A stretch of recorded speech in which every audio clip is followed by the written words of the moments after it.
Pinagmumulta ngayon itong si Anthony Edwards ng $50,000 dahil sa inappropriate language at hand gesture na ginawa nito direct sa fans ng Lakers. Yan mismo yung nangyari sa Game 1 mga pare ko, dahil sobrang init ng laban at kahit mga fans nitong Lakers hindi nakaligtas sa pangtatrash talk nitong si Ant-Man. Nangyari yan mismo sa third quarter game mga pare ko, nang humantong ang Timberwolves sa score na 85-61 nang tambakan na nila dyan itong Lakers.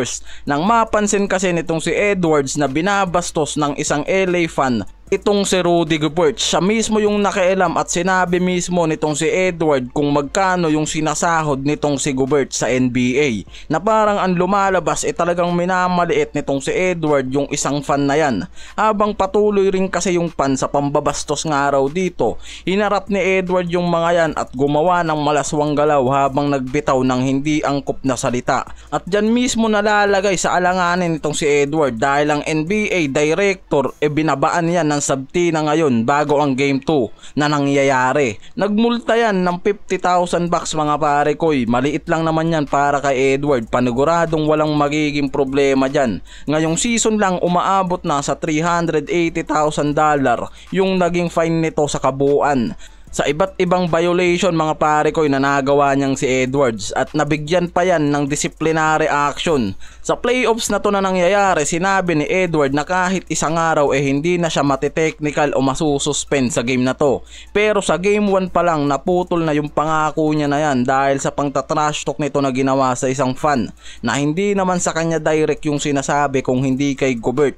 Pagtapos pa lang talaga ng game 1 mga pare ko, nang talunin nila itong Lakers, sa isang interview sinabi na nitong si Edwards na wala nga raw talagang talab kahit pa yung mga Lakers fans na nanonood, at madali nga lang para sa kanila yung atmospheric sa home court nitong Lakers. Mas mahirap pa yata sa kanya yung Denver Nuggets. Mas iba nga raw talaga yung atmospheric dito sa Lakers, at sinabi pa nito sa isang prol na mas malaki pa yata yung manoy niya. Talagang walang takot kung magsalita itong si Edward, na isa naman talaga sa katangian ng superstar na to ng Timberwolves. Yan yung maganda dyan dahil talagang kahit saan dala nga nito yung tapang niya. At siya rin kasi talaga mismo ngayon yung major problem nitong Lakers, na pinoproblema din talaga nitong si JJ Redick. Yung 50,000 pa niya masyado yung maliit at balewala yan para dito kay Edwards kumpara sa sinasahod niya sa Minnesota.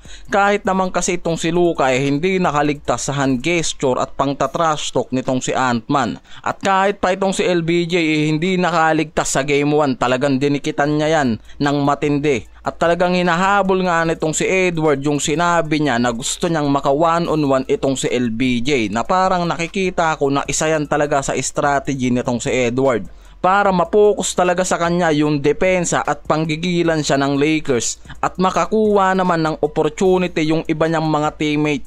Dahil kung siya lang talaga mahihirapan yan, lalo na sa 22 points lang na nagawa niyan sa game 1. Pero sa kanya mismo natuong kasi yung focus ng depensa at nakakuha ng mga easy points yung mga teammate niya mula kila McDaniel, Nasrid, Donte DiVincenzo. Inalat pa dyan itong si Randle, kaya nga maganda pa rin yung naging run ng mga to